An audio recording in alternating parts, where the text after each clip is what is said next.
With a career spanning over 5 decades, Terry Manning is an accomplished audio engineer, producer, multi-instrumentalist, singer-songwriter, composer, and photographer.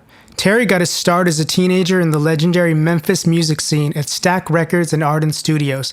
He's worked with the likes of Led Zeppelin, ZZ Top, Otis Redding, the Staple Singers, Shakira, Joe Walsh, Lenny Kravitz, Shania Twain, and Bryan Adams, not to mention his quintessential role in Big Star's debut album, #1 record.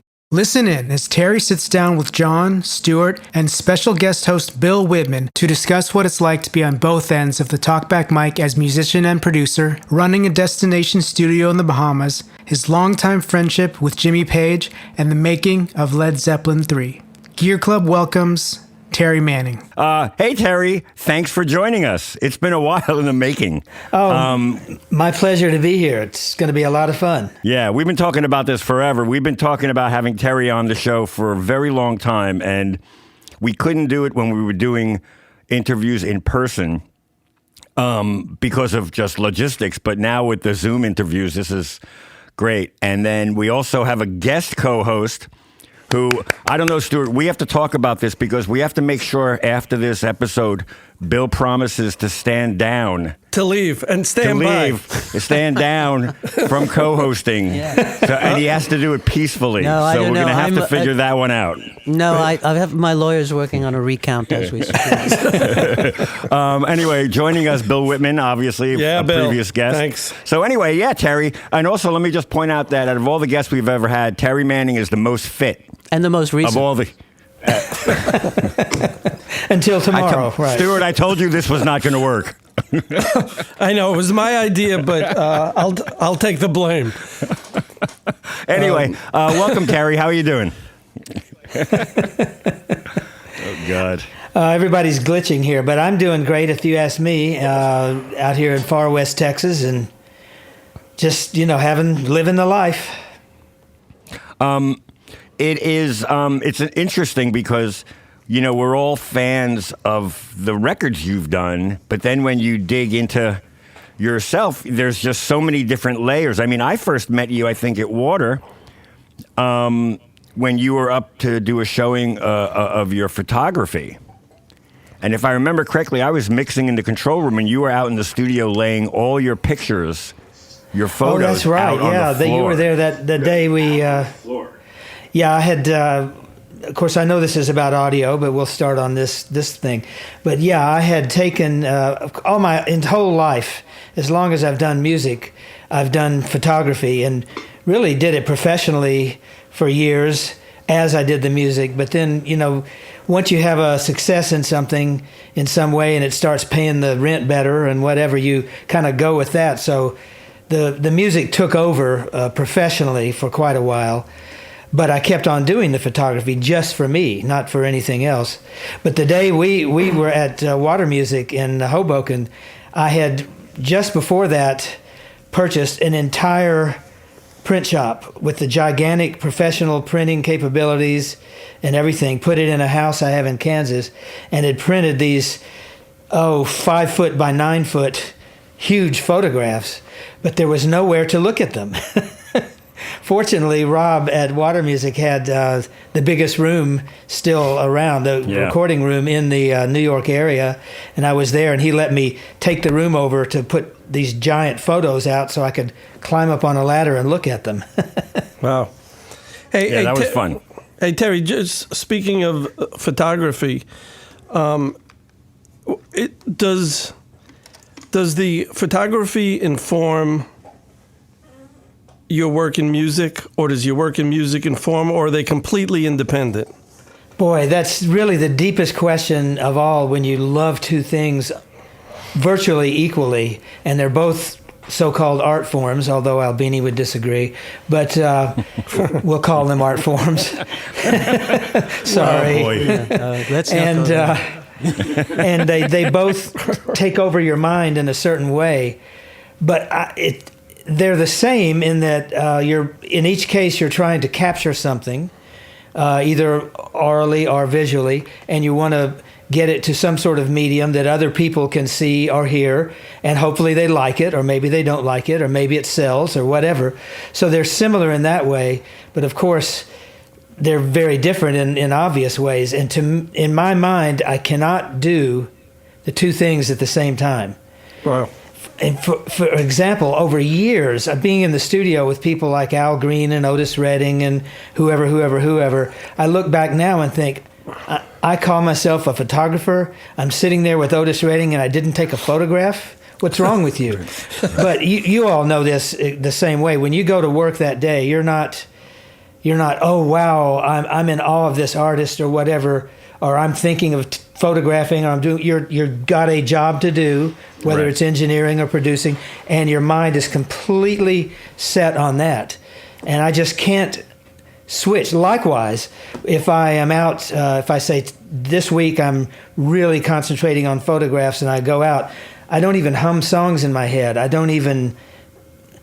I'm always sort of semi-composing in my head. I guess we all are, sort of thinking of music as we walk around and whatever. But if I'm doing photographs, music is gone completely.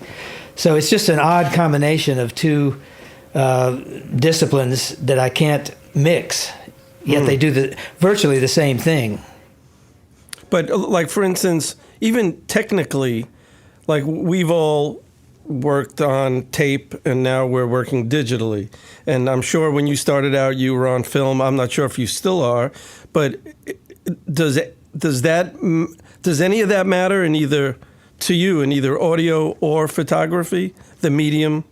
The medium, of course, matters, but I would say it's way down the list for me. Much more important, let's say in photographs, much more important is the image itself. Likewise in music, much more important to me, even more than gear, even though this is obviously the gear situation we're talking about. But even more important than that is still the song and the singer or the performer. And I don't care. I mean, I've literally recorded albums that charted well in a practice warehouse situation with the band, started them there, and did a good amount of instrumentation recording in horrible acoustic areas on DA-88s or ADATs or things, and then brought them in and transferred them. Sure, they're terrible media if you really think about what an ADAT is compared to a Studer 16-track 2-inch or even a great DAW system. But it just doesn't matter to me if the music is there and what I want. I know that may not really answer the question, though. No, that does. No, it does, totally. Yeah. Very much. I think we all probably feel pretty similar as producers, not just engineers, but we all kind of produce. So, But also as a fan, I know some of my favorite records are like, lo-fi indie rock, Yeah. And it's, if the song is great, like a band like Guided by Voices that, their stuff is like 4-track almost, but the songs are great and they're fun. So, you got to throw that out the window on a certain level. Yeah, and I'll hear something that's, like you're saying, that's maybe a lo-fi type thing. It might even be a back thing from the 60s, like Hey Baby by Bruce Chanel, recorded in a radio station, something like that. I love the song. Now, could it sound better? Maybe. Probably. Could I record it better? Could any of you record it better? Probably. But does that make the overall presentation better to the end user? It was a #1 record. Everybody loved it. And there are thousands of those kinds of records. But having said that, I know all of us still want to record always on the very best system we can get with the best microphones and whatever we can get. We all want that. Yeah, that's the thing I was going to say, is it becomes easy, I think, to sort of fetishize the lo-fi nature, to go, I want to make a record that sounds like Have Love Will Travel, but you don't really. It's like what you said is what I feel. It's like, I don't want to make a purposely lo-fi record ever. Yeah. I mean, I think it's sort of, those records are cool in spite of that rather than because of it. But it's easy to convince yourself it's because of it. Well, would Louie Louie have been a better record with session musicians? I'm talking by the Kingsmen's version. Exactly. With the Wrecking Crew backing them, with a real lead guitar instead of that silly thing that the guy played in there, and recorded semi-poorly, no offense to anyone involved. But would it really have been a better record? Probably not. It's hard to say, but it's still right, the song. but on the other hand, if you took that band, I mean, the musical performance is another aspect, but if you took that band and put them at air and you did an incredibly pristine recording, I don't think it would be a worse record. You'd still capture that musical magic. Yeah, agreed, 100%. John, I think you were going to disagree, weren't you? No, I was going to say that I learned a lot from that guy, growing up being his assistant and then his engineer. And quite frankly, I don't think I'm capable of making a lo-fi record. Yeah, but why would you want to? But I'm saying even if I wanted to, I couldn't, because I know I like the 87s on the guitars. I like certain things I like that sound really good to me. Exactly. You know what I mean? So I couldn't start a session doing the opposite. Like, I'm going to do everything that sounds bad to me. You know what I mean? Yeah, where do you start? What do you do first? Exactly. Anyway, but that's my thing with Bill. I learned a lot from him, and those records are, they just sound great. And it just, the setup is part, it's the setup and the musicians, the musicians, you're only as good as your artists, That's it. So. And also the environment. I think probably some of these lo-fi records were in an environment that might have been inspiring to, whoever was in the garage and went, this is amazing, for no other reason than they were just doing it. But had they been at Abbey Road or Air, it's possible some people might go the other way. Well, they might be intimidated, for instance, and they might lose the naivete that gave that something specialness. That's a hard call, though, don't you think? I mean, I know our friend Bob Olson has said the opposite. He said to some, I think he said, I hate to quote people and be inaccurate, but I'm going to be.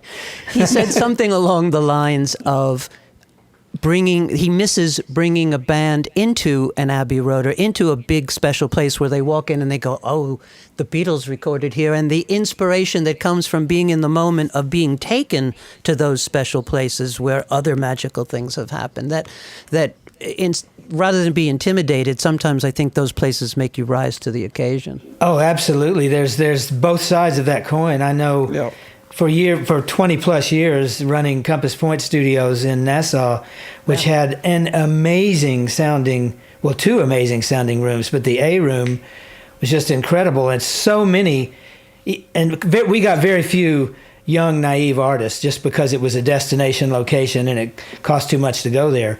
But even artists who came in who were already well established, well popularized and had been there, done that, even they very many times would come in and just go, just being here is inspiring. Back in Black, where did they put the drums? Was it here? Where was it? So yeah, there's a definite inspirational aspect to that. I had a similar feeling like that when I walked into Ardent in 1996. Huh, yeah, I can see that. You know what I mean? Like, I had never been there before, and I was just like, holy shit, I am here. Yeah. Anyway, sorry, go ahead, Stu. But so just going back, like if we can go way, way back, your beginnings are as a musician and a songwriter? Well, a musician first, or a naive young musician who didn't know what he was doing but picked up a guitar, yeah. And so how much of the fact that you started on the other side of the glass was sort of directed you once you got into the control room? Was that important to you? Always important to me. I never ever forgot what it was like. For instance, once I had moved from West Texas to Memphis, Tennessee, and I was in a band and we were in to record and John just mentioned Ardent. The founder of Ardent was John Fry, and his very first studio was in his parents' home. He and Fred Smith, who was the founder of Federal Express, they were buddies at 15 years old and put in a home studio and started a record label. Well, that's ridiculous, but it worked. But I remember going into his, what they used to call Granny's sewing room, because he took over his former grandmother's sewing room to make the studio room. Going in there, and a guy came in who was going to produce us.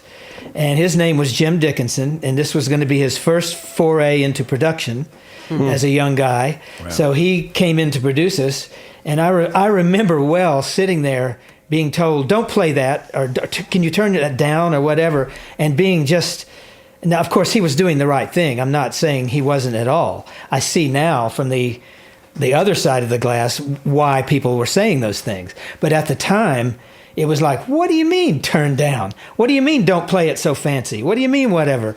That just stuck with me through the entire career of whatever I've done, of somebody will be offended if you're not careful. Now, sometimes you want to offend them for a certain reason. I don't really mean offend, but jar things to get it going maybe. But I'll never forget the feeling of being told over a headphone or a talkback speaker, told things in the voice of authority, the voice of God from some faraway room kind of thing. Because at that studio, John's studio, there was no window glass. They were separated by by a garage, actually. So you didn't see anybody. You're just out there playing, and a voice would tell you things. So I've never forgotten that feeling. That. It's amazing. Yeah, I think keeping in your head what it feels like I know I think I've bitched about it even on this podcast. The thing that drives me the most crazy is leaving musicians sitting out there where you stop the tape, you stop the DAW and you turn to each other and you see all these mouths moving through the window, but nobody in the control room hits the talkback button. Even if you just say, hang on a minute, we're going to talk about it, but say something to the fishbowl. And that's common sense, but Bill, I think you probably know that as a player. That's what I'm saying. I think what Terry's saying as well, when you've had that experience on that side of the glass, should have some sympathy for what it's like to be sitting in that. Well, when you see that image, if there is the big glass, and you see through, and you see all the heads talking, the voices going back and forth, you only think the worst. Naturally, you exactly. think, oh, they're saying how bad it was, or they're going to fire me or something. Yeah. You don't think, oh, they loved it. It's just natural. It's human. Oh my God. I've had the opposite, by the way. What's that? I've been on the other side of the glass in the control room, and I've looked at the artists, and they've talked to each other, and I've said, holy shit, they're going to fire me. It's a two-sided coin. John, you and I had an experience. I won't name names, but we were in the control room, and the guitar player was out singing a background part. We were overdubbing, and another band member made a joke about something completely tangential, had nothing to do with. Right. It was probably about dinner, and you and I laughed at the console, sitting behind the desk, and the guitar player who was out there singing freaked out in the studio, like, you guys are laughing at me, and he just went absolutely nuts. It's that thing of it's very easy to get divorced between those two rooms, between the two realities going on, that you don't make an effort to include those people on the other side, whichever side it is, that things can go really, really wrong. Well, I'm sorry, a number of years ago, I went to, I'll leave all names out because I don't want to upset anybody, but I went to be interviewed and to interview an artist to do a solo album on this artist. He was the singer for one of the biggest bands in rock music. Everyone would know the big band. And he was going to do a solo album. So I went, and we were just talking about things. And at one point I said, hey, you've got a beautiful U-47 here in your home studio. Oh, yeah, that's the one we sang Big Hit on. And, oh, wow. And I loved it so much I bought it. And then he started just reminiscing about the producer, which is probably the biggest producer in rock music and the leader of the band. And he said, I would sing, and then they would just stop and talk. And after a while, I could see, because the lights were down, I could see in almost silhouette, nose to nose, arguing and screaming. And for 30 or 40 minutes, I would just sit out there. And they had already had multi-platinum hits. But he was just terrified. What is going on? I wish I could say the names, but I shouldn't. Well, that's a puzzle. We can it's a we guessing can all game. try to guess. Yeah. But 30 minutes, I mean, how bizarre and extreme is that? Yes. Right? Yeah. Yeah. With professionals on both sides. Yeah. Yeah.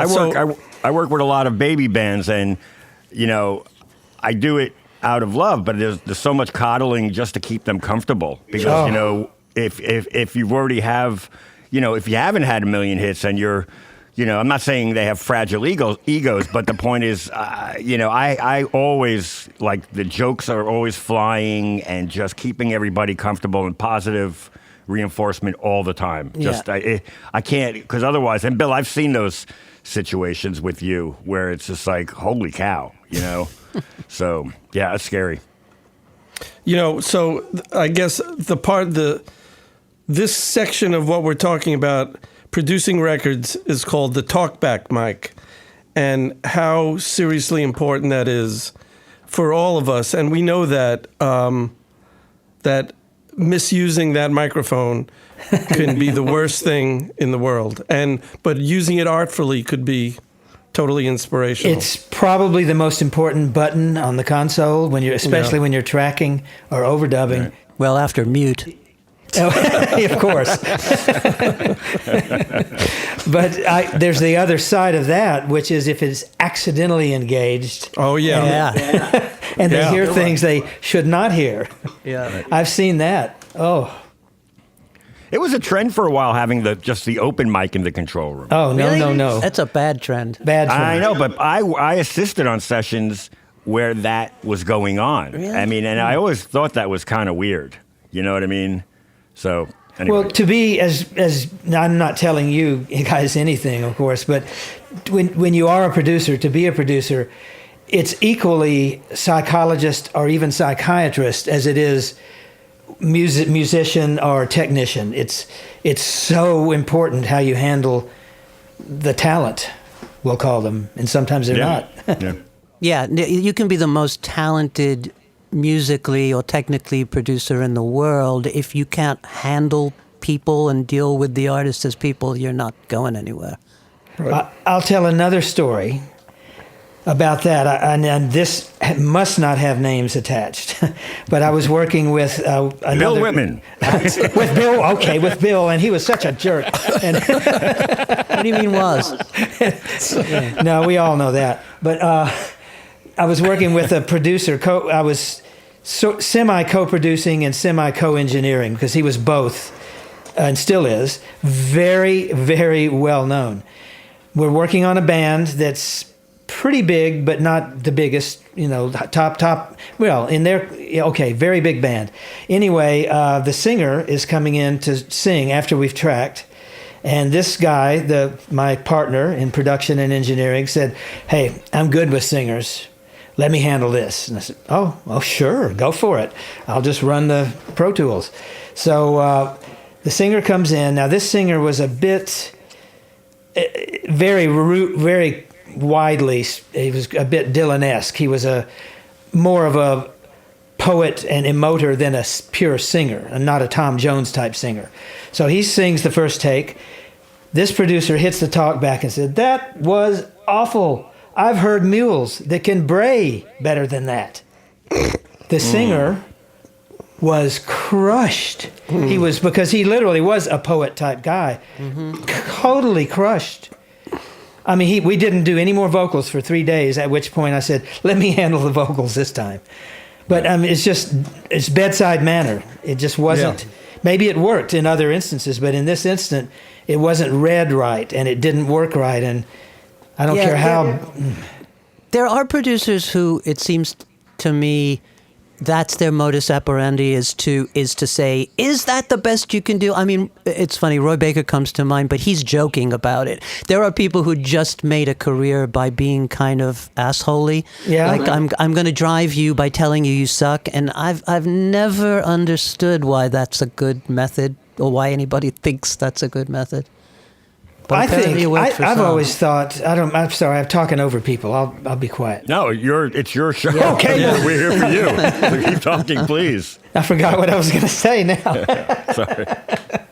No, I've always thought that the emotion around a recording in some odd way translates to the recording itself. And I know it doesn't in every instance, and I know that's a little hippie-ish or there's no osmosis that happens in that situation. But I just like to have a happy, and this, I haven't done it every time. I've messed up or I've had bad situations. But if it's happy and everyone's doing well, I think that's the best way to get the best out of people. Yeah. And also, it's just what I want. It's what I assume all of us want. Do you really want to go to work every day in a tense, horrible, argumentative environment? Nobody wants that, really, right? Yeah, if I wanted to be miserable all day, I'd stay home with my family. Oh, no. I know your family, and that's a lie. That was a setup. That was low hanging Bill fruit. handed, right? He handed you that. Yeah. Hey, so speaking of the vibe in the room and all that, so amazingly, you were at Stax. You recorded the Staples. To mention, there was so many other people there at that time. I'm curious as to like what the vibe in the room was on those recordings.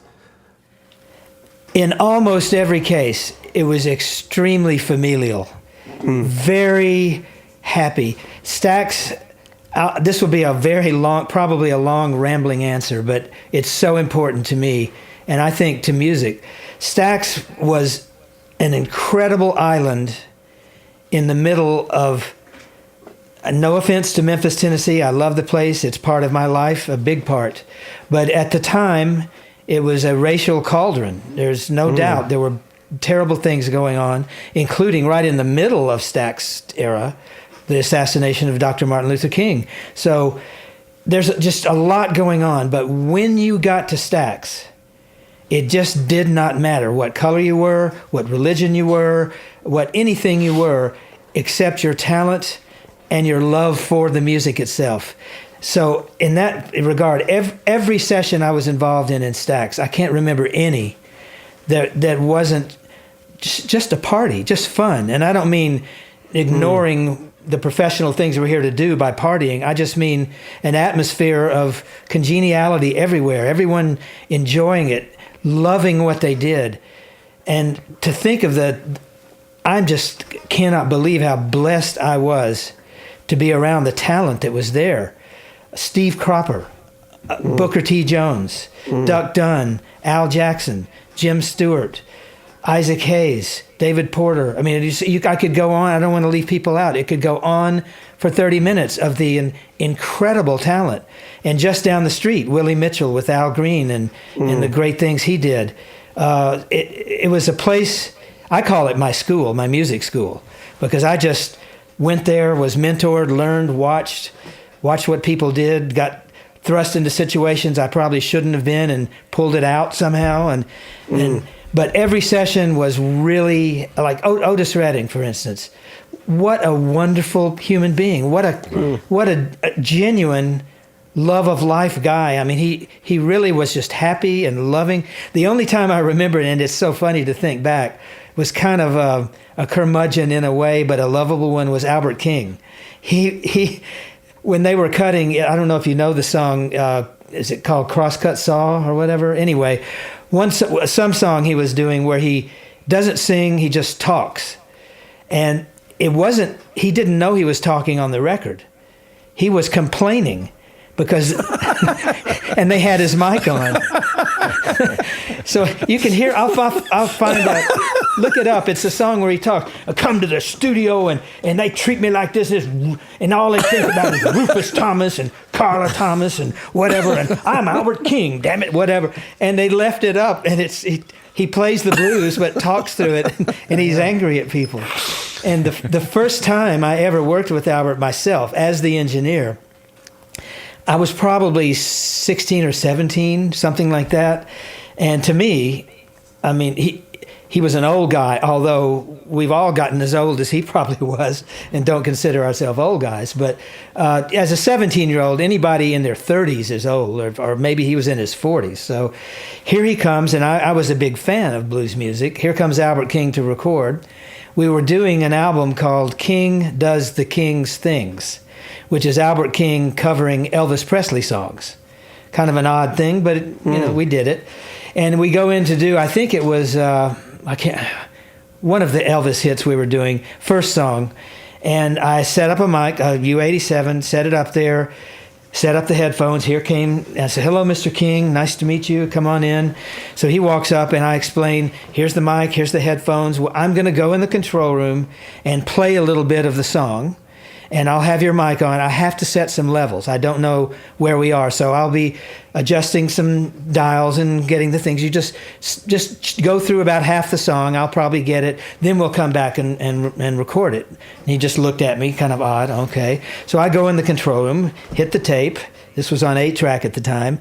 And I'm adjusting the UA 176 limiter and the mic level. Not too much to do in those days, but getting it set.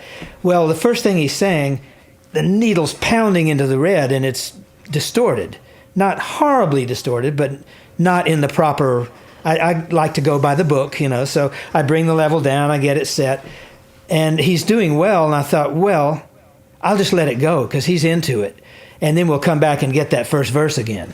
So we going through, he finishes, takes his headphones off, throws them on the floor, and is walking out the door. I said, oh, Mr. King, wait, we've got to get that first verse again, because as I told you, blah, blah, blah. He looked down at me. What do you mean? You weren't ready? When I sing it, that's it. And he just angrily stomped off. So he was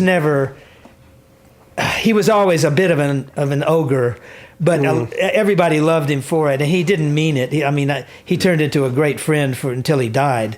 But it was funny how he treated everybody in a way, but that's the only thing I remember in Stax of things not being super happy. The Staple Singers, you couldn't ask for nicer people. Mavis and Pops and all the rest of them, just there to have a great time. And of course they were from the gospel thing, and they were, even though we were doing pop music, it all had an angle to it. Respect yourself, I'll take you there could be heavenly. Whatever we were doing had a philosophical thrust to it that wasn't evil, to put it mildly, a good thing. So they were just singing, praising the Lord, even if we were doing pop music and having fun and bringing in food, and it was just so much fun. Were those records tracked live? In the case of the Staple Singers, we did the tracks at Muscle Shoals. Al Bell, who was the producer, and I was sort of co-producing and fully engineering for him. He wanted something a little different than Stax. Now, we all listen to it today and hear it and think, what's different? But at the time, the Stax A band, Booker T and the MGs, and the Stax B band, the Barkays, were doing all the Stax sessions. But Al said, I want it a little different. So we went to Muscle Shoals, where I just let them, I didn't try to get in the way of them engineering. You let them do what they do, because they're very good at it. But then we brought the tracks, the basic tracks back, and did the vocals, horns, backing vocals, strings, any other overdubs, and the mix, and then master. Right. And can you, Pops has like one of the greatest guitar sounds of all time. And how did that evolve? Like, was there a pedal that, or was it the amp? He just went to the vibrato? It's a Kemper. He came in and said, I only go digital. Yeah. Right. No, with him it was just the amp. He liked the vibrato, and usually a Fender amp, maybe a Magnatone, but that was a different type of vibrato, they called it. But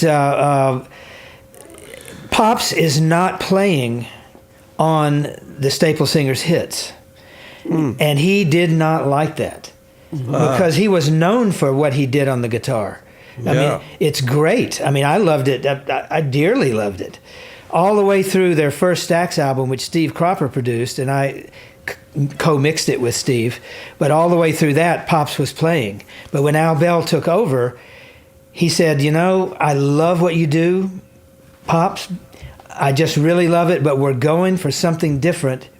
And he tried to get around, and Pops is dead now, so we can say it, I guess, but he had a hard time playing with other musicians in time. Sometimes he'd do 13 bars or whatever, you know, or 9 bars or 7 or so, you know, it was just when he felt it, he did it. So he had, especially with studio musicians, he had a bit of a struggle, and Al just wanted something else. So Eddie Hinton in Muscle Shoals played some of that guitar. I played some of it. And, I was gonna say, somebody should say you played on those records too. Yeah, I did. Thank you. But Wow. I played guitars, marimbas, mellotron, a lot of stuff, different stuff. Al would send me. He would finish for the day, and he'd say, "Okay, go do your stuff." And what he meant was, you stay here all night, do anything you want to the tapes. Right. And then he'd come in the next morning and would go through it and say, yeah, I like that. No, not that. No, we're not going there. Oh, yeah, I like that. And just pick and choose what I had done. And Wow. which is a bit odd, but it worked really well. It's kind of great. I mean, it's a certain level of confidence both ways, you know? Oh, absolutely. We're still the closest friends in the world. I mean, he's just an incredible man. And he was Jim Stewart's partner as well? Jim Stewart was the founder of Stax, Right. with his sister Estelle, because ST Right. was Stewart and Estelle Axton, AX was Stax. So Stewart and Axton became Stax. It started as Satellite. The Last Night by the Marquis and maybe one other record were on Satellite, but another satellite label in California put a potential lawsuit, so they changed it to Stax. Right. But and then they added Volt and some other things. But what was the question? Then Estelle Stackton was bought out by Al Bell and her half, and for a while they were partners. And then for the last 2 or 3 years, Al Bell had become the full owner. And what year did they officially close the doors? Ooh, I'm not good with years. I don't know years, but I would guess. I'm not going to guess. I really don't know. Okay. To me, yesterday is the same as 48 years ago. I just can't keep it straight. Yeah. I always say Especially this year. I know it's either before Sgt. Pepper or after Sgt. Pepper. That's my only timeline. Yeah. I thought it was March. It was before March or after March. But I also was going to say, Terry, that I've looked your whole discography. I mean, you play on so many of the records, even like the widespread records, and you arrange. I mean, it's just amazing how you really are on every aspect of the record. You know what I mean? It's really phenomenal. Well, thanks. I don't gloat in that in any way or revel in it or think of it, really. It just do whatever I can do to make things Right. better. And I try to do that in conjunction with the artist. You can get somebody who I consider an incredibly brilliant producer, Mutt Lange, and when you hear it, it's Mutt's record. Right. There's an artist on there, and he certainly brought out the best in them, but there's something about it that's imprinted, and it makes it Mutt's record, and that's good. Look what it's done. Huge hits and great music. And he's one of my best friends, so that's great. But I'm just a little different in that I don't feel, maybe I'm not confident enough, I don't know, to imprint me all over it. So even if I'm playing instruments or singing background, it's almost always with the artist's knowledge and approval, because I'm trying to make the best of what they do, not of what I do. I want the best of what each artist can do, whether they're the singer-songwriter or not just, but Sinatra singing other people's songs is just totally as valid as anything. And I didn't work with Sinatra, I don't mean that. But that's my goal, is to make the best of the artist I can do, even if I have to do everything, but I would only do that with them knowing it and say, okay, do that. I mean, I appreciate it only because the rare times I have either sung a background or played a minor thing or percussion on a record, it's fun. I really like it. No, seriously. And I don't get to do it. I do it very rarely. But anyway, so I can appreciate you just being all over there. I mean, that's to me, that's awesome. I love that. Well, my favorite thing ever sonically in a studio was I was working on a record in England at Abbey Road, by the way, and it was a rock group, but I wanted something symphonic. So I got with, and I had my ideas, but I'm very slow charting. I don't read quickly or chart quickly. I need, and I had to do this quickly, so I brought in a close friend who is a charting symphonic guy, and told him what I wanted, and he wrote out the charts, and we got it all together. And I go out, and we brought in the London Symphony Orchestra in Studio 1, the big room, and to stand at the podium in the middle of them, not even hearing the track, just hearing them play live, I honestly had tears in my eyes. It's just, that's great. I love big instrumentation. I love big band music. I love symphonic music, classical music. And when I'm doing my own things just for me, that's what I'm writing, is that kind of thing. So I love to do it when I can. On Widespread Panic, I did it. They didn't like it at first, but they got to like it. So anyway. And they're an incredible band. Go ahead, Stewart. I love them, and I don't think they get enough credit for how great they are. I agree. So you moved to England, like after Stax? Is that when you went to England? Well, when Stax closed, I then went in partners with John Fry at Ardent Studio, and I had all the equipment. I owned their Studio A and all the equipment in it, and I owned the desk it was a Neve V. We thought it was going to be good, and put it in Studio C, and I co-owned that with John. But we could bake potatoes under the desk. It was really good.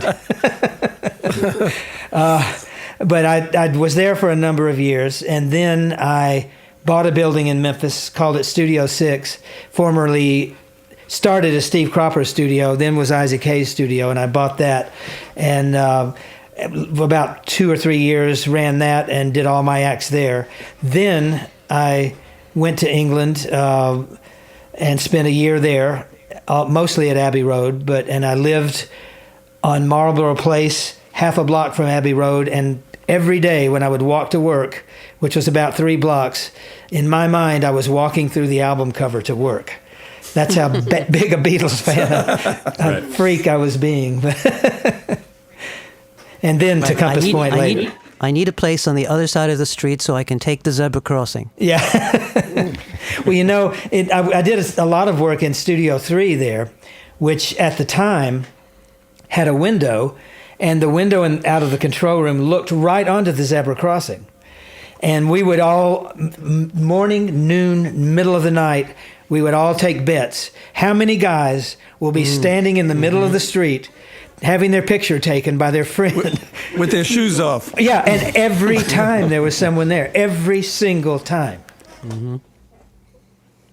What is this zebra you guys are talking about? We call it zebra in the U.S. For those of you who are uninitiated. And is that where you started working with Led Zeppelin? Is that where you met them? No. That was very early on. That came out of the Ardent Studios. I was simultaneously working at Stax and at Ardent. Ardent, when we put our first, leaving John Fry's house, and put his first, he was the owner and founder, but I was the first employee there, put in the first professional for rent Ardent public studio. Not just a home studio, although his home studio had Neumann mics and an Altec board and Ampex tape machines, so it was very good. At the Ardent studio that was on National Street, before the one that's there, that's now, that people know now, on Madison Avenue, I was in a local band called Lawson and Four More, and we played I was playing organ and rhythm guitar, and we played on a thing called Dick Clark's Caravan of Stars as an opening act. Well, we weren't the stars or even on the Caravan. We were just a hired local opening act. But the band was so excited because the Yardbirds were on the show. And, wow. and Gary Lewis and the Playboys. But we were more excited about the Yardbirds.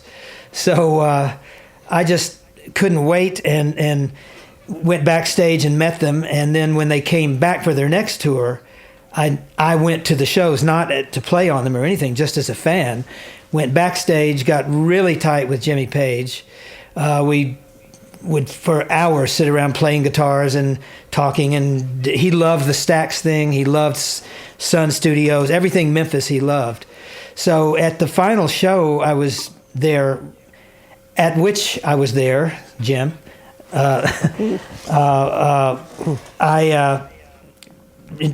Jimmy, instead of riding the bus, taking the band bus back to Memphis to catch a flight, he rode with me in a car. And we rode all through the night, got to Ardent Studios about 2 or 3 in the morning, and I got out all my Telecasters and things I had and amps, and we just messed around and talked Stax again and everything. But so that gave him an introduction to the studio. He knew it was professional. He knew we were doing real work. So then, a few years later, because he was still Yardbirds then, we would keep in touch. He would send me cassettes or whatever of the Zeppelin albums as they were recording them, 1 and 2. Then when the third album was partially recorded by Andy Johns at Headley Grange and Olympic in London, Jimmy called up and said, "We've got a tour booked. We can't finish the album. Could you help us out?" So I said, sure. So he would fly in between shows with the tapes, and then left the tapes after the first time, and I would guard them with my life. And we would overdub whoever was needed. Each band member would do what they would fly in to do an overdub and then fly back. Peter Grant, the manager, was always there, and Jimmy was always there. And then once we had everything down, we did the full mix of everything, and then did the mastering at a place across town called Mastercraft, where I went in with the mastering engineer, and we did all the mastering for it. But it was sort of it had really nothing to do with England per se, or me being there, or with Abbey Road or anything. It was just old friends from band years. Great. That's amazing. Right. So, just out of curiosity, Led Zeppelin III, would you recall what reverb you used on the vocals? The only reverbs I had. I was going to say, I could predict that. You only had 2 or 3 choices, right? I had 2 choices. I had an EMT 140 stereo plate, and I had tape machines. Yep. That's it. So there's no reverb, unless Andy had pre-recorded something onto the master tape. The only reverb I had was, who needs it? I just used what I had. But so the Immigrant Song, there's quite a bit of effect on his vocal, no? Yeah, that was probably, as I recall, it was probably pre-recorded on the master tape. But I know I did have 2 different tape machines at different speeds running for slapback type feedback echo. Great. So it was a combination. That would have been an 8-track, right? That was on 16 track. Oh, it was? It was. That was. We didn't have a 16 track, and Jimmy had called and said, "Here's what I need. I need stereo Dolby machines, and I need 16 track." And I go, "Oh, yeah, sure." And we had to quickly buy a machine and looked all around, and I ended up getting the second 3M 16 track that they ever made. Wally Hyder had bought the first 3. Mm-hmm. He had the order in at 3M for the first 3 machines, and I called them up, and they said, "Sorry, we can't have it in time because we're making these first 3 for Wally Hyder." And I said, "But it's Led Zeppelin. You got to do it. You got to do it." So they finally agreed to not tell Wally Hyder, to give him 2 machines, send me 1, and quickly get this third one done for them. I guess for San Francisco at the time, I assume. Mm-hmm. And I called Ray Dolby in England, and I said, "I got to have these big A301s, were they? The big gray 25 rack space Dolbys." So I got those all in just in time and hooked it all up, and that's what we mixed Dolbyized with an S through there, and onto quarter inch from the 16 track. I got to try that next time I need a burl quick. It's for Led Zeppelin. Of course, they weren't as big then as they are now. What, Led Zeppelin or burls? But either one. Oh, I'm sorry. I apologize in advance. So Terry, on those records, or that record in particular, you and I never talked about, like, were you, obviously this is pre-automation, so were you a mix-in section and cut the 2-track mix guy, or you tried to get it as a performance? You're shaking your head now. No, I would do that if I had to, but I felt, it's silly to say it, but to me, especially then when I had 16 faders and I could reach the whole thing, I felt it was an instrument and that I was going to play it. And of course, Jimmy we would work out who would pan what where, or move this here in that section, or hit the mute button here. Even Peter Grant got in and hit a few buttons sometimes, but it was all coordinated in a very small space. If you see the photograph of the control room, it's like a airplane cockpit. There's no big wide thing going on. So, it was almost, I would say, 99%. And then there was some editing done later, especially on Gallows Pole. We edited a lot out of that because it went on forever. But I would just mix it, get it down. Mm-hmm. So you just sort of rehearse it. Everybody has their move, and then yeah. Okay, this is the one that we're running the take now. Oh, you spoiled it. Do you remember what monitors you used? They were JBLs. We had 4 of them because we started with 4-track and thought we needed 4 monitors. But we had 43? I don't know numbers well. 4311s, maybe? No, the big. bigger one, 4320, something like that. Oh. A horn, a tweeter, and a 15. Yeah, I think they were 15s, and they're wood cabinets with the black front cloth. Mm-hmm. They were great. I love those. Used them for years. Mm. It's funny, we started out in that little studio with AR3s, home hi-fi speakers, because we wanted real high fidelity. And of course, on the very first session, the first time you solo a bass, it blew it up. And we kept taking them back to the hi-fi store, and they'd bring us new ones because they were warranted, full warranty. And after about 6 times, they said, "What the blank are you guys doing in there?" And they had to come in and hear what live, raw instruments sounded loud, and said, no, you better get something that's bigger and stronger for that. So then we went with the JBLs. So then does that transition into ZZ Top for after? Yeah, with ZZ Top, Billy Gibbons in ZZ Top had heard the Led Zeppelin III album and just loved how it sounded. I had heard them off of probably their first or second album, heard it on the radio late at night, a song called, many people wouldn't even know it, it's called Sure Got Cold After the Rain Fell. Very slow, very bluesy, very atmospheric song. And when I heard that late, like after midnight, driving to the store one night, I pulled the car over and just stopped. And one of those moments, I love this guy. He's playing the guitar and singing like that. I love it. So when they came to Memphis and played, I sent a message to them with a friend who was going to go to the show. I said, if you can, get this back to the guy in that band, because they weren't a big band really at all yet. And at the same time, I didn't realize that Billy Gibbons was looking for me because he knew I was in Memphis and had done the Led Zeppelin thing.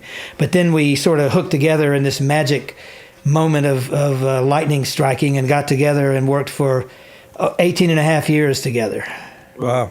I know, it's a great run. It's amazing. Well, it's such a perfect combination, obviously. It was Bill Ham, the producer, who was a producer in the old world sense, the old school, put everybody together that you think can make it work thing, rather than telling everybody what to play or what to do necessarily. And he would often just, leave the room and go do business and let us go to work. So, and I was engineering it, and Billy was in charge of the band, and for a while, the band was there, and then they weren't. So, right. And then, but was Bill Ham also the band's manager, or was that not? Oh yes, yeah. He was in every sense the manager. He would be a manager's manager. He really controlled everything. Got amazing deals. What a deal maker! When they left, they were signed to London Records first, which was. What was London? Anyway, it was an American label of maybe Decca or something. Part of Decca, I think, yeah. And so they had their first 3 albums were on London, or maybe 4. When they left London, Bill Ham left, signed with Warner Brothers, and took the master tapes of all the albums with him. That's a kind of deal. He's kind of a Don Ardent type deal maker, do what I say guy, you know. Amazing. A also, dangle you out the window guy. Not quite that. Cricket bat or no cricket bat? So I have a question. So when you were working on the Big Star records, right? And I think this is fascinating because I was, making records in the 90s when every band I was working with were inspired by Big Star. But yet when I was growing up, I never really heard anything about them. You know what I mean? As a kid, like my brothers didn't listen to them. My friends didn't. I, like everybody else at that point, found them in the mid-90s and realized how amazing these records are and how much of a great singer he was. And then went back and went, holy fuck, he's the singer of the Box Tops. Chris Bell was the other lead singer, and much the way Lennon and McCartney would switch off, he sang a lot too. And his solo record that was later releases or whatever that I discovered later was fantastic. But when you were making those records, what was the vibe about them? Did you just be like, this is so great, or, you know what I mean? Was there a vibe about making those records? Well, the first album, #1 record, was Chris Bell's Baby, because he left the band after that. Right. But I'd sort of mentored Chris. I discovered him, brought him into the studio, got him to play some solo things on my albums and other people things I was working on. And then he just fell in love with the studio, and he was the biggest Beatles fan there was ever. And his mother was English, so he felt he had that Anglo connection, And when he started off on that, he would ask me to help. I'm going to try my own album, and he asked me to, because we had done an album before. We called it Rock City with Chris and me and Jody Stevens, the drummer from Big Star, and another singer called Tom Eubanks, before we got Alex in to more or less took Tom's place in a way. But we had a very Big Star-ish sounding album called Rock City that we never could get out. It only was released years and years later, in the 90s probably. But Chris had sort of decided he was really into all of it, production, the studio thing, the engineering, and John Fry was mentoring him in the way he had mentored me some too. So when we started the #1 record, it was just another project. We were all doing a bunch of different things. There were 3 or 4 things we started around the same time. And then that one kind of morphed after a song or two into a band called Big Star. So he asked me would I play the keyboards on it, which I did, mellotron, piano, organ, whatever. And then when it came time for the backing vocals, Chris and Alex and I would sing all those harmonies. We at the time, our goal was to be the Memphis Beatles, honestly. We knew we weren't the Beatles, and we knew we couldn't make their kind of music, but there was just some connection, and we were all feeling that. Alex less so. He was more of a Byrds folk kind of guy too, but still into the Beatles as well. So when we finished it, John Fry mixed it with Chris, and we thought it was really, really good. And we had 2 or 3 albums we were about to release on our then revived Ardent Records label that John and I were partners in, of the revived version. So we got distribution through Stax, which ended up killing it. For 2 things happened. Stax couldn't really distribute into the pop world very well. And our music was either or both ahead of the time and behind the times. It wasn't what radio wanted at that time. And it ended up selling maybe 4,000 records, maybe. But a few people in North Carolina heard it on their local radio station, and they turned into people like DBs and REMs and other, East Coast people who loved it. And they would tell so-and-so about it, and he would hear it and tell so-and-so about it. We had such bad feelings in the band. There were literally fistfights, broken guitars, as much bad went on as good during the making of it. And I stopped listening to it for 20 years. I did not listen to a note of Big Star. And then there it came back. It was back. Yeah. I thought, I better listen to it and see what we did, see what people are talking about. And now it sold hundreds of thousands of records. And of course, Alex went on to make without Chris, a little Chris, but not near as much. Alex's baby was the second album, Radio City. Right. And from then on, it kind of devolved into a hallucinogenic nightmare, which is also good. But Right. it was just an odd situation. Yeah. I remember someone gave me the Chris Bell solo record on cassette in the 90s. And I was like, what is this? He's like, you got to listen to this record. And I was just so mind blown. Well, they're demos. They're not even finished. Right. Chris came to me in 70, I forget years again. Let's call it the mid to late 70s. He came to me, and I hadn't heard any of this stuff because he had left Memphis, gone to England, went to France, went to Italy, recorded at Abbey Road, recorded with Jeff Emmerich, did all kinds of recording everywhere, then came back to Memphis and was recording. And I had bowed out of that because of the bad things that had happened in Big Star. And I had literally had a fist fight with Chris Bell. We were punching each other in the nose at one point and calling each other horrible names. But even though we had been best friends for 10 years. So I just bowed out of all that. He came to me one day and said, can I apologize for the things I've said and done? And I said, well, of course. By this time, he had converted and become a Christian. So he said, and John Fry had as well. John Fry, who had always been the atheist, was now a Christian. And fine, all good. My dad was a minister, so I know about that world too. But Chris wanted to apologize, which he did, and I apologized to him, and we hugged and made up and everything. And he said, I've got what I think is my best song I've been working on. It's called I Am the Cosmos. But I can't seem to get it like I want. Could you, he said, I'll swallow my pride here and go ahead and ask, would you mind helping me again? And I said, well, I'd love to. Yeah, what do you want to do? And he said, well, I want to re-record it, or at least re-record parts of it. I want to make it sound better. It's still demo-y sounding. And he played it for me, and I said, well, I think it sounds great. I hear what you mean, but I think we could make it better. We'll try. And on the demo that day, we did some hand claps in the middle. I remember that, which he kept on there. But I was in the middle of a ZZ Top album. So I said, you've got to wait. I can't stop this album. We had just started ZZ Top. Well, before we could get to it, he was killed in a car wreck, and we never did. So I always live play I Am the Cosmos when I ever do a gig, which has recently been not very often. But I always play that just for him because I felt like we had unfinished business. But as you say, as it is, it's such a classic.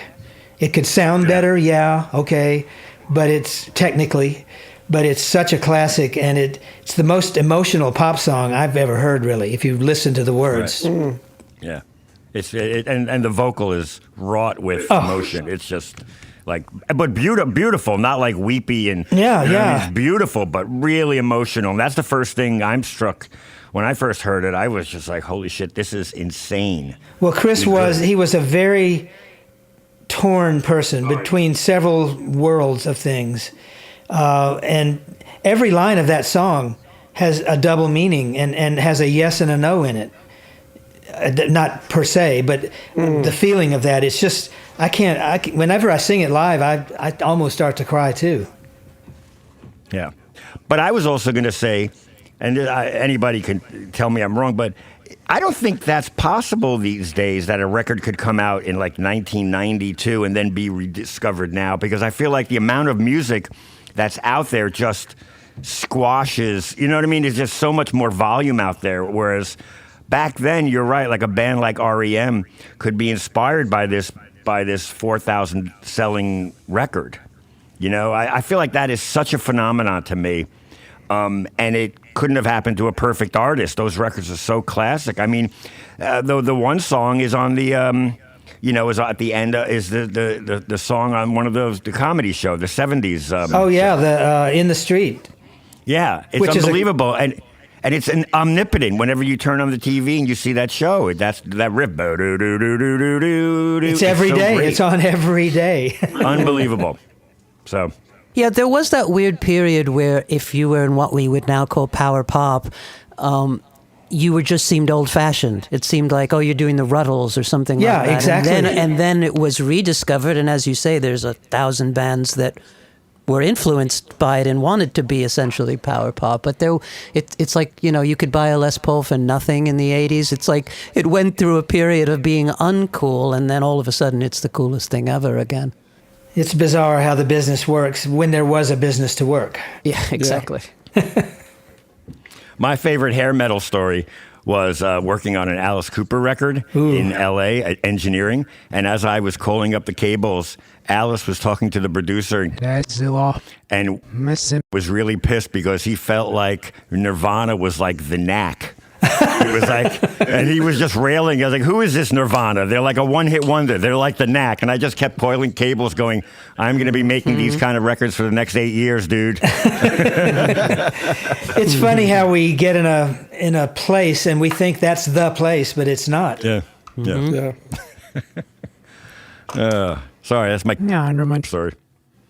It's the way you tell it that makes it good. Right. Who was it that told it? Oh, it was John. Right. Oh, God. So, hey, how about gear? Terry, quick question. What's your favorite hi-hat mic? None. I usually use none. If I'm asked to do it, I might put a 441 on it.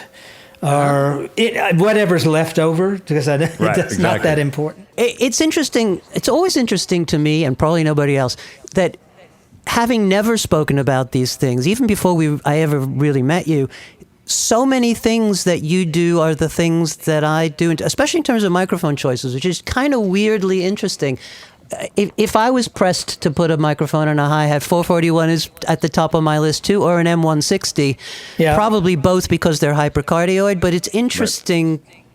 Right. Like, we've never had that conversation, but it's weird that you went to exactly the place I would have gone. Well, we've both done it a lot and kind of learned a few things.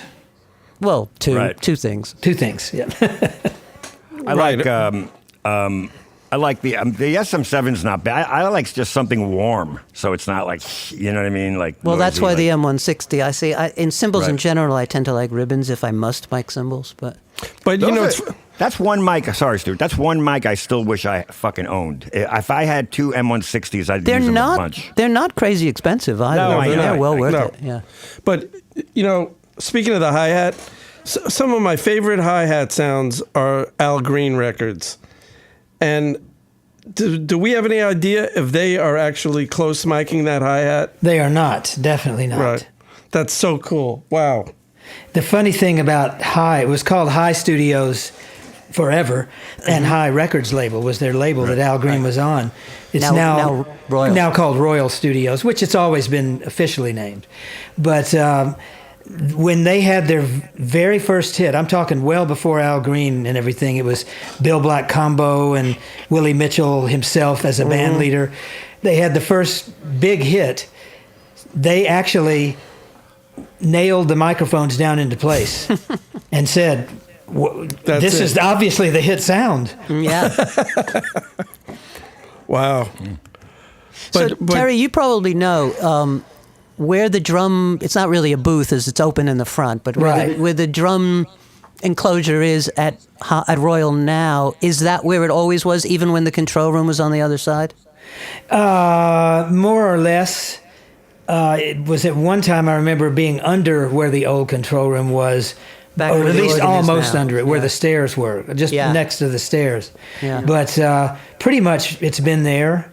I love that old control room when you go up there. Yeah. Very cool. It was the projection room when it was a theater. Yeah. Same with Stax. Control room was the projection room. So I want to get back to this hi-hat for a second. Said no one ever. I said no Exactly. Well, hurry up. I want to get to tambourine. Well, this takes us back to the importance of the mute button. Yeah. Thank you. Are we saying that since there's no mic on that hi-hat, is that defined by the player themselves, or is that where the other mics are in the room, or is that the hi-hats? And I'm just curious because it always kind of blows my mind at how good that sounds, and it blows my mind that there was no direct mic on that. I would say it's all of the above, really. Number one factor would be the drummer. In that case, Al Jackson Jr., the single greatest R&B drummer ever, and in the top 3 all drummers ever. Say no more. Unbelievable player. Right. He would make it sound like it needed to sound. Yeah. They would minimally mic things, and I don't know, I wasn't there for all those recordings, a few, but not that many to really say exactly where they were placing mics. But it was minimally mic'd. And then Willie would bring the things to me over to the old Ardent studio to mix. So I would be mixing those Al Green hits and Syl Johnson and Ann Peebles. Can't Stop the Rain. What is it? Can't Stand the Rain. Things like that. And really, you didn't have to do a lot to the drums because Al Jackson had already done it, or Willie had done it by miking it. Right. I remember this. Now, this is a little off topic, and I'll get to tambourine in a second. But I remember when I was really young and really starting out, and I had worked with. By this time, I had. Somehow at 18 or 19 years old, had worked with Al Jackson and with John Bonham and Ronnie Tutt. And I remember thinking, this drum thing is so easy. There's nothing to this drum thing. Mm-hmm. And then I started working with bands, new bands. And I'm going, oh my God, what happened to the great drum sounds? Where are they? So there was it was a thing when.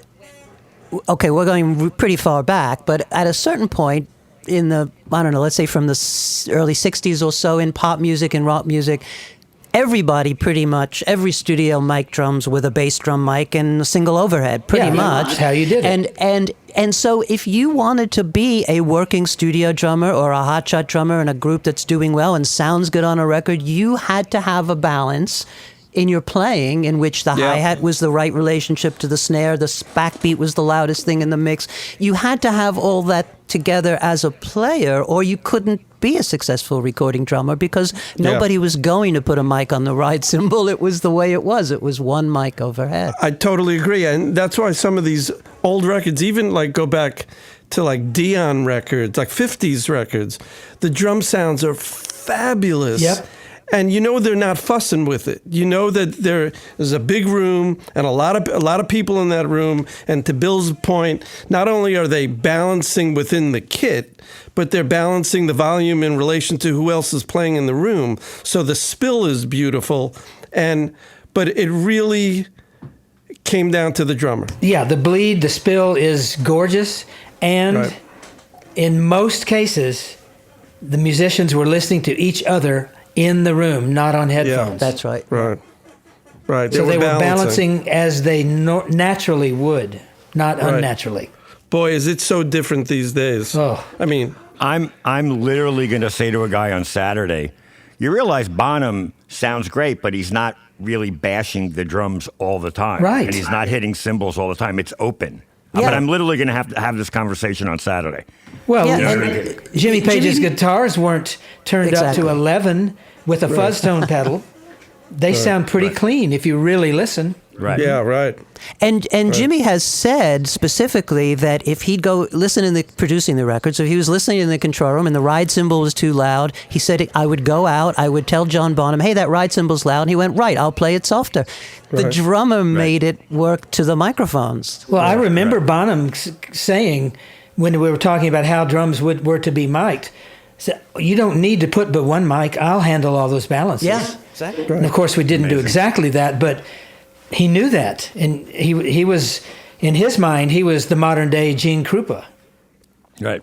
And then that way you get to hear the room a little better because you're not hearing things right on the skins. You're actually hearing the environment, and that's pretty exciting. Yep. There are very few instruments, I don't think there are any instruments that are actually designed to be heard from an inch away, even though sometimes we like that closeness, but they're really, they're made to develop at a distance. Right. Well, I remember another session story, but at Compass Point, we had a drummer in, and I won't say the band or the producer, but everybody would know both. And I was with the producer, and we opened the door from the hallway, and he said, "Listen to those drums." And the drummer, who is a well-known session drummer, was just not bashing away, but playing away, and it sounded gorgeous. And I said, "Yeah, this won't be a problem." Then, when it was time to mic things, he wanted like 16 mics, 2 up, top and bottom, here, there, everywhere, and in the control room kept saying, "Why doesn't it sound good like it did?" And I remember saying, "Well, excuse me for bringing this up, and it's your record, so do what you want, but do you remember when we opened the door and heard them?" He said, "Yeah." And I said, "Was your ear right up on that tom-tom or hi-hat or whatever?" "No." "What were you hearing?" "I was hearing everything coming out of the room." I said, "Why don't we try it more simply?" And it worked, of course. But you just don't think that. It's not natural to go right up on any instrument with your ear. Exactly, Yeah. and that so many people create their own problems by doing stuff like that, and that I need to have. Mm-hmm. Yeah. I consult with a couple of different drummers and who have, especially now in the time of the plague, have developed little home studios where they can remotely do work. And if I say to them, you just need a mic here and a mic there and maybe a mic on the snare and the bass drum and you're done, they say, yeah, but the clients who are hiring me say, I need a mic on every cymbal. I need a mic on the top and the bottom of the toms. And all they're doing is first of all, they're making themselves sort of self-important, like now I have to be the guy who puts it all together, but also they create all the problems that invariably they complain about later. Well, I've sent a few sessions to Jean Nadeau in Toronto, in Canada, who does a lot of session work up there. Great drummer, and he's got his own studio set, Big Bone, I think, on the forum, and he'll send me the tapes back, and it's got all the mics, 15, 12, 16 mics, whatever, because he says everybody wants that. Yeah. And I'll end up using maybe 4 of them. Exactly. Yeah. Yeah. Well, I do that too. I'm definitely known for using a lot of mics, but I just use them for options. Well, that's good too, sure. I like having the 57 through the distortion pedal right over the drums in case I want to blow something up. I know a lot of people who say they do that. It's not good for my brain. Like, I'd rather know I'm locked into an option, and then I'll make my other choices based on that as we go down the line. But I understand what you're saying. It doesn't hurt in a DAW. You're not going to run out of tracks. Right. So right. And to me, it's fun. You know what I mean? Honestly, I need to do stuff like that to keep me engaged. You know what I mean? I'll say the Hitchhiker's Guide quote, which is, "This is apparently some new definition of fun with which I was previously unaware." Oh, come on. I'm sure. Listen, I just like trying new things. You know what I mean? I think it keeps me more entertained. But I'd rather try it, print it, and that's that sound of this record rather than have. Yeah. I don't like options. Well, or try it. Go ahead, Johnny. Okay, really quick. I did the top and bottom on the toms for years, and I really liked that. And then I decided, fuck it, I don't want to do it anymore. I'm going to do, just go back to the tops. But for a while, I really liked the blending of the two mics. I mean, it's just, but that's honestly why this is all great. Because we can all do different. Okay, go ahead. But what Terry and Bill are kind of saying, at least what I'm getting, which is in this DAW world, we all forget this. Maybe go back.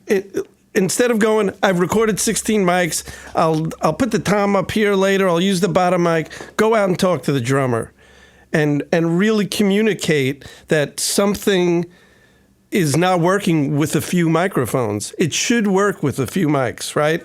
So, and I've been guilty of this. You just get a little bit lazy, a little bit like I've recorded all this stuff, I'll put the hi-hat up or not up. I guess I've also found over the years it doesn't help. It's like you tend to have people say, oh, sure, you can do that with John Bonham, but if I told my drummer to play the cymbals softer, the whole thing will fall apart. And I just don't think you're really fixing that problem. It's like you still hear the drummer's balance no matter how many microphones you put on it. The playing is still going to matter. So, yeah, I don't know. I think it's fun. Like I said, I don't do it like fixated on all the mics. Like the previous record I did in Nashville, I literally, when I was mixing it, I was using like 8 tracks just because the rooms sound great in this. You know what I mean? It's just different every time. For me, it's just fun to have, to do that stuff. Well, I don't know. That's exactly right. It is different every time. And there's Right. nothing wrong with Right. experimenting. All these Right. things are Yeah. valid. It's just Right. what your brain wants, what your psyche can handle at that time. Right. But yeah. So Before we get onto the tambourine, can I ask one question? Room mics. We all love room mics. If it's a sweet room, we love the room mics. Stereo room mic, mono room mic. Anybody care? I've used both. Me too. It depends on the room, I guess, or how many mics you've got. Right. I like stereo drum room mics, but I've used one many times. So I don't know. It doesn't matter to me. Yeah. Right. Yeah, I think it depends. If you're getting a nice stereo picture from the room, I'll do that. And if you're not, sometimes I find a mono room mic and I might use some studio trickery to stereoize it in the mix or not. It really depends on the room for me. But in the stereo-ness, is it just that you can get it out of the middle so that there's room for other things? Or is it that you're actually hearing the tom there go to the tom there? I don't think you're hearing that exactly. Right. I think it is just a spread. Yeah. And it also depends on what else is in the room, of course, playing, Yeah, right. if anything. Yeah. There you go. Right. Yeah, it sort of defines the space of the room, the size of the room, rather than I don't. If you're generally far enough away, you're probably not affecting where the tom image is. But Right. Because, like, going back to these, like, old... Sorry, Johnny. No, Johnny. go ahead. No. Going you back first. to some of these older records, if you listen to a Bobby Darin record or something, or even like earlier Phil Spector, you hear a ton of room, or Brian Wilson, but they're always mono rooms, right? I would Right. doubt that those were stereo rooms. well, they're probably not room mics. That's probably leakage. Yeah, I would say Leakage, so. right. I'd say it's probably not a Yeah. room mic. And Brian wouldn't have been doing anything in stereo. Yeah. Yeah, Right. right. I mean, that's Right. the whole genesis of room mics is we used to have the singer in the room with the band and you heard the drums distantly and that sounded great. And now Yeah. when we took that away, Yeah. people started to say, how do I get that ambience back in? A lot Yeah. of that sound did come from the singer, from the vocal mic. Yeah, and all Right. the processing on the vocal mic. Yeah, if there was any. Yeah. I remember. So what I was going to say is, go ahead. Go ahead. I'm sorry. Go ahead. Terry, I also wanted to say, because you brought up Compass Point, and we haven't really talked about that. But that was a fascinating, you told me some stories at Water Music about the studio and just the environment and working there that I thought was really crazy wonderful.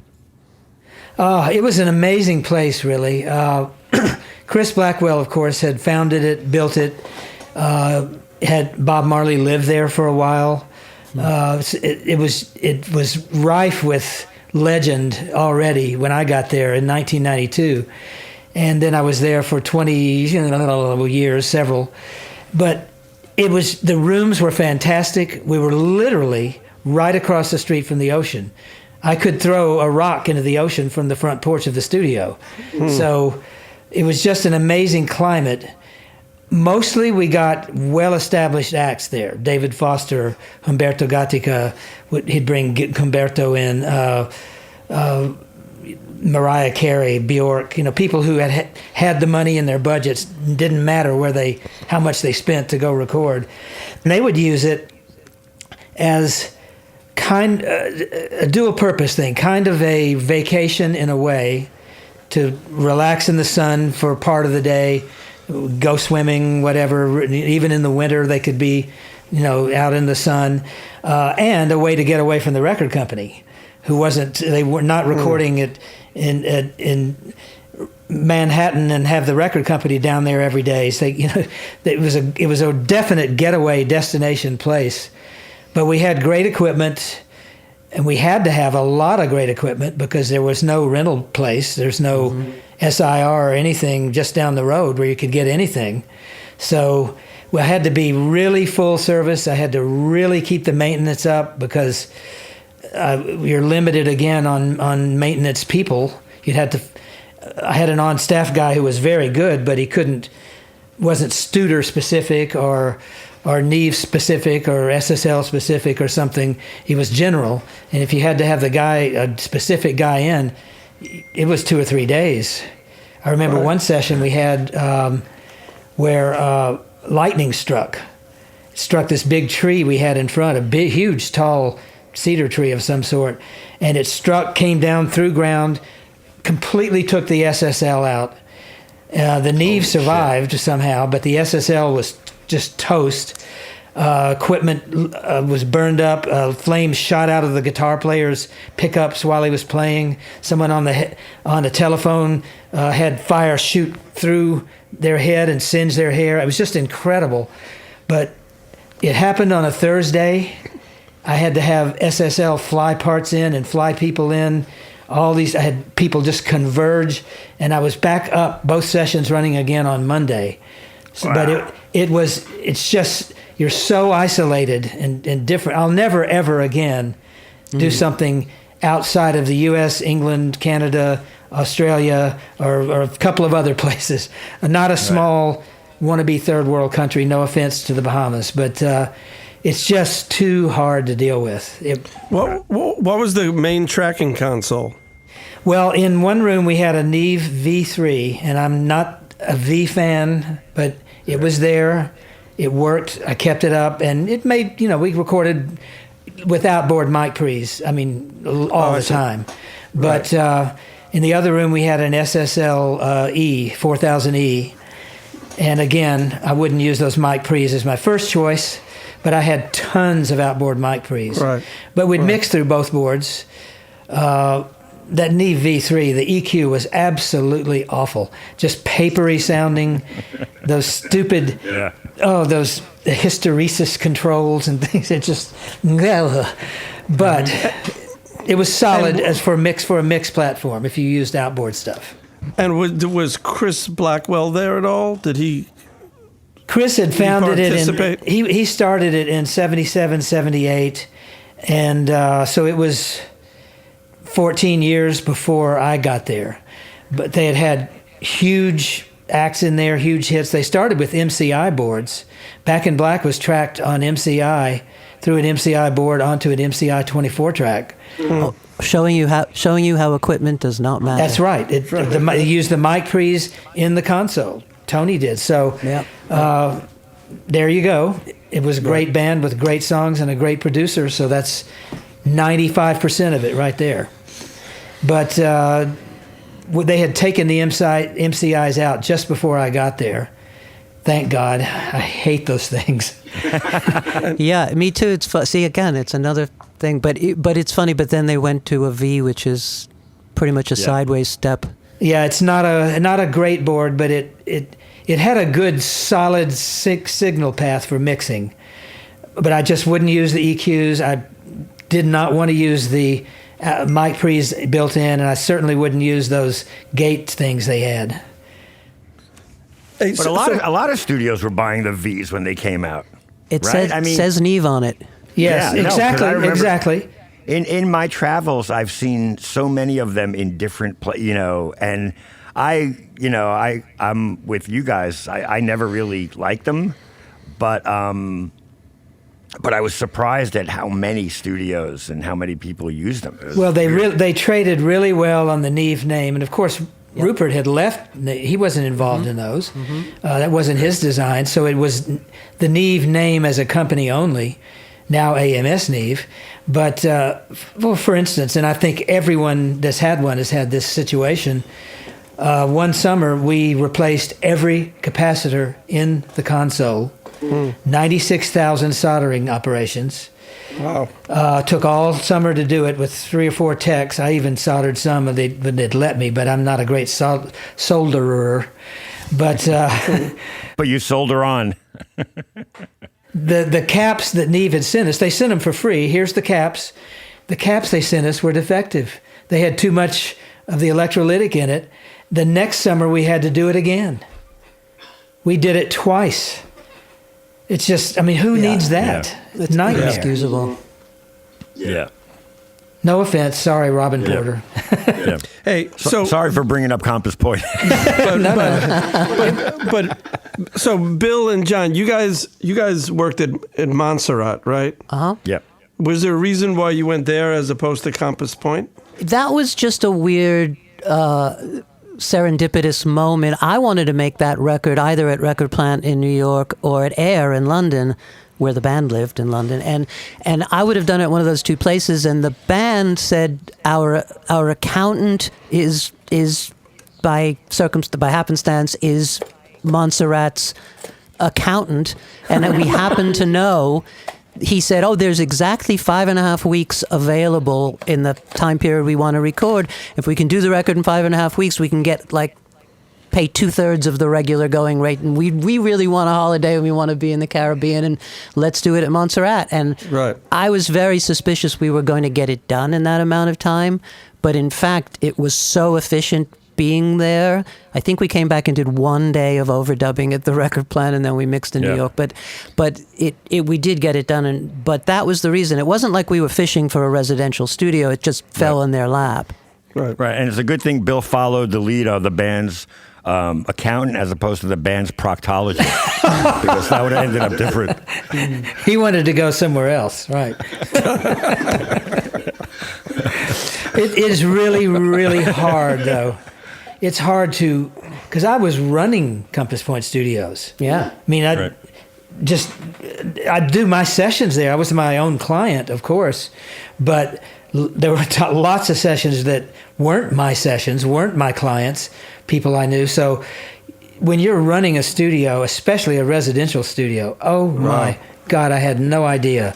Customs, immigrations, beds, maids, turn downs, meals, transportation. It was a lot of fun. I had great times there, but I would never, ever, ever, ever do it again.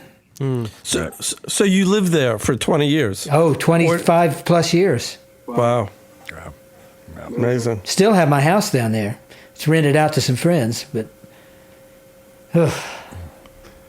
Wow. But when you think of the people we had in, AC/DC, Rolling Stones, Jimmy Buffett, Mariah Carey, REM, it just goes, the list is insane of the people that came there.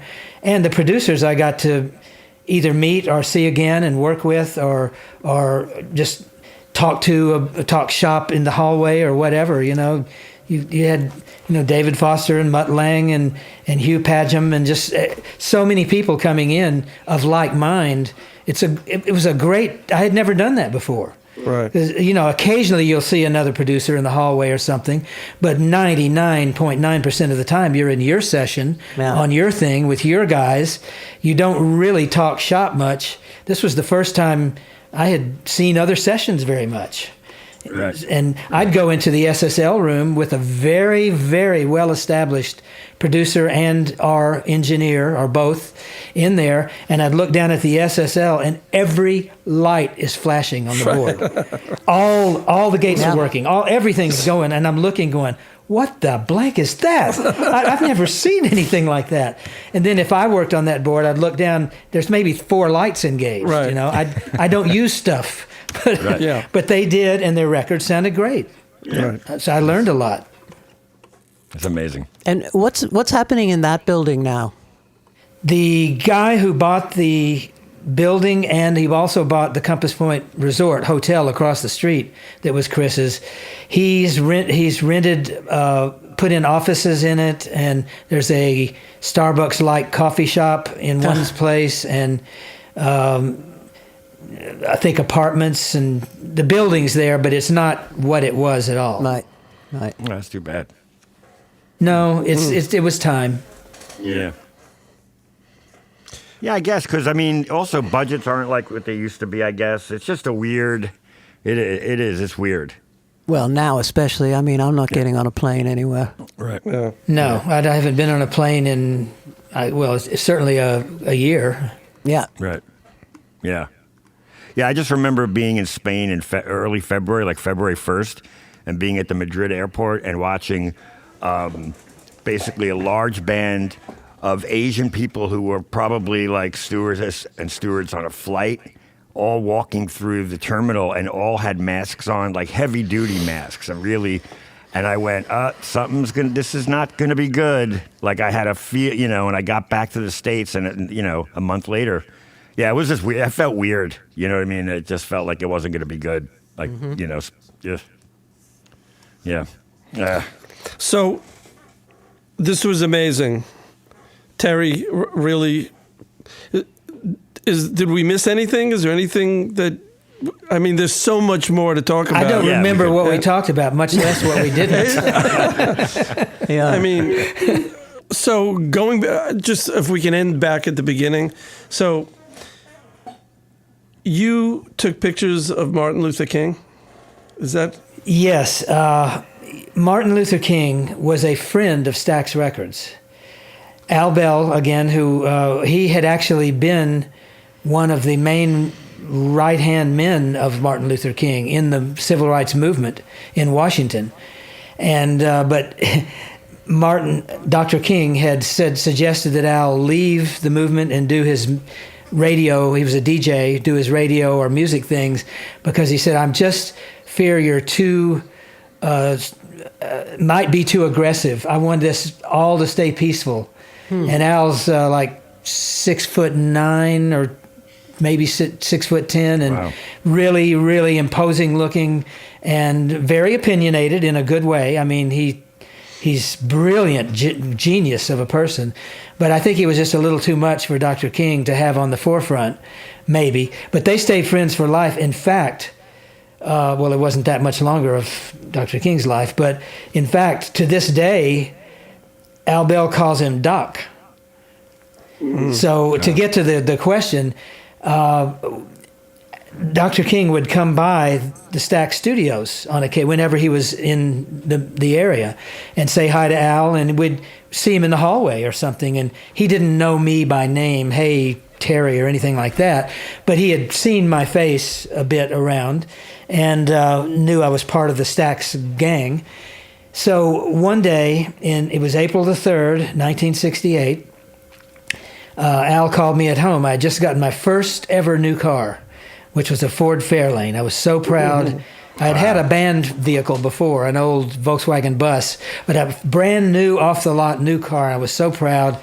And Al called up and said, "You know that new car you got?" And I said, "Yeah, what?" And would you mind taking it to the airport? Doc's coming in, and he's got a whole bunch of people with him and their bags and stuff, and I'm rounding up some Stax people to go pick him up. So I had a session I was supposed to go to, and I was going to pick up people at the airport anyway that day, a little later. So I said, "Okay, sure." And I grabbed my camera on the way out the door.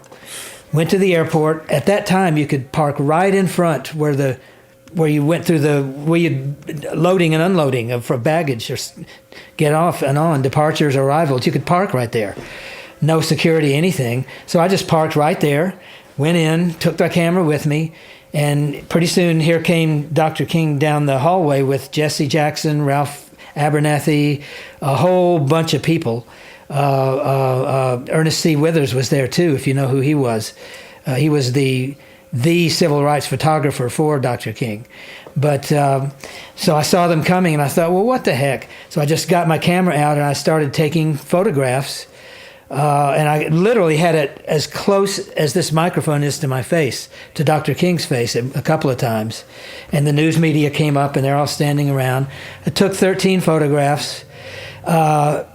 Then he didn't get in my car. The great man himself, I think some bags and one guy, I don't know who he was, got in my car, drove to the Lorraine Motel, let everybody off. Oh, no. Then I drove back to the airport, and I got my guys for my session, drove to Ardent on National, started my session, and I was telling them, well, when we're through later today, I think it was a band from Missouri, Frank and something, anyway,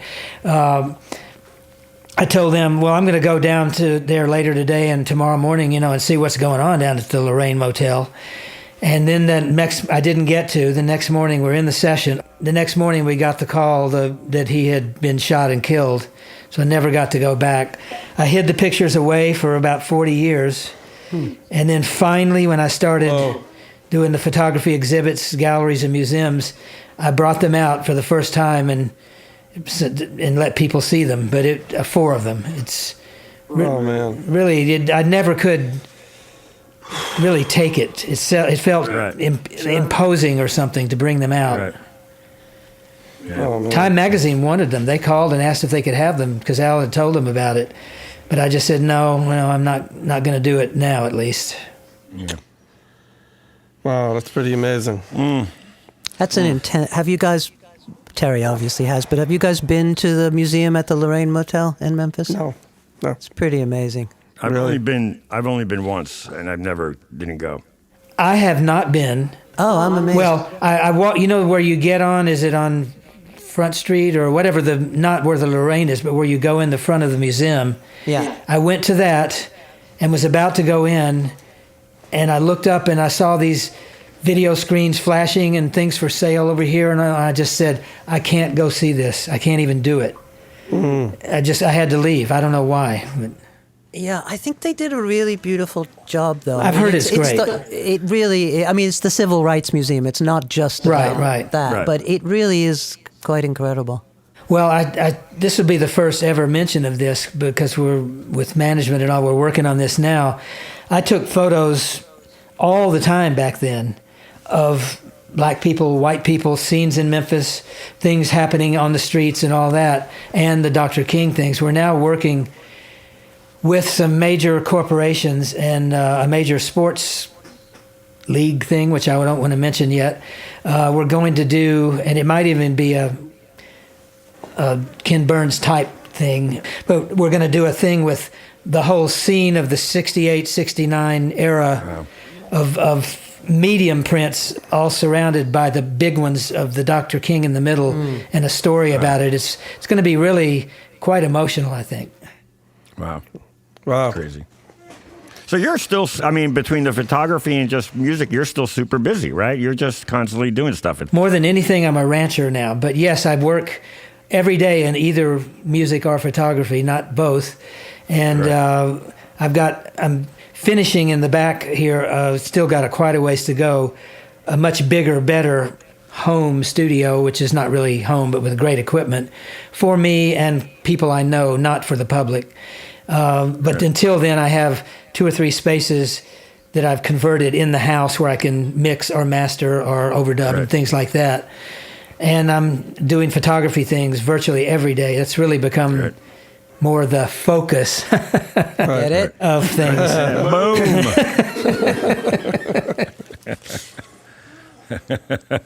Boom. So ranching? We've got, we had 5 horses, 3 goats, and a donkey on 3 acres. And dealing with all those animals is almost a full-time job.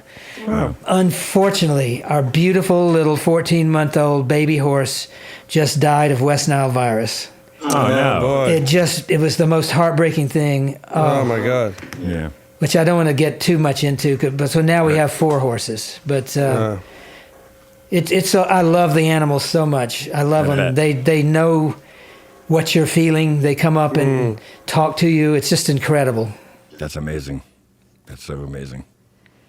And Terry, you're a vegetarian, right? So you're not keeping the goats for food. You're No. And I've even considered we birthed a goat and the horse. They both were born on the property, and the goat, it's a miniature La Mancha goat. They make the best milk of all goats, and a lot of it. And I'm a vegan, so I don't even do dairy.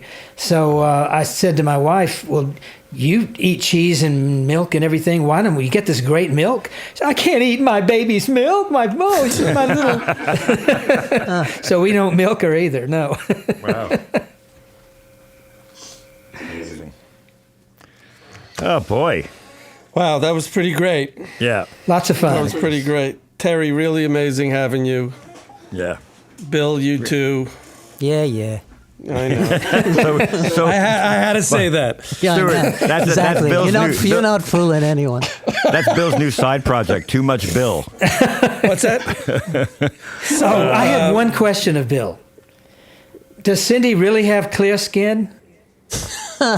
Yes, that is absolutely true. It worked. Okay, good. Yeah, in fact, Terry's talking about the psoriasis drug that she does TV adverts for, and that's actually the deal that she made with that was they had provided the drug to her really early on, pre-approval when it was in experimental stages, and it was like a miracle cure for her, and so that is why she has agreed to do their advertising. It was not a like, hey, would you do our commercial thing? It comes across that way. She's so real anyway. But she was concert. really suffering for a while, and she's doing great with it, as far as I know. I mean, by all visible accounts, she's doing great. So Great. Well, great fun, guys. I really enjoyed it. Yeah. I wish we could Terry, do it. really great. Terry, great seeing you after all Good these, seeing you, Terry. couple of years. Yeah. Thanks. some of us see each other online. It's just a suggestion that one of the moderators of the forum might turn up and. Or both. You notice what I'm doing right here? Yeah. Bill, I'm going to email you and get the link. And Again. I'm going to go on it later. Again. Shut up. Keep shutting up. Terry, thank you. Ignore these Thank you, guys. Terry. Okay, I'll Thank say you so bye. much. Thanks a lot. Cheers, Thank you, Terry. Great. Thanks, everybody. Bye, all. Bye. Me and Stewie want to thank all you gear clubbers for listening to this crazy podcast we do. If you can, leave a review on iTunes. It really makes a difference. And don't be shy. We love hearing from you guys on the social media at Gear Club Podcast. Don't forget to go to gearclubpodcast.com for Spotify playlists, links and photos for the episodes, and my favorite hot sauce of the month.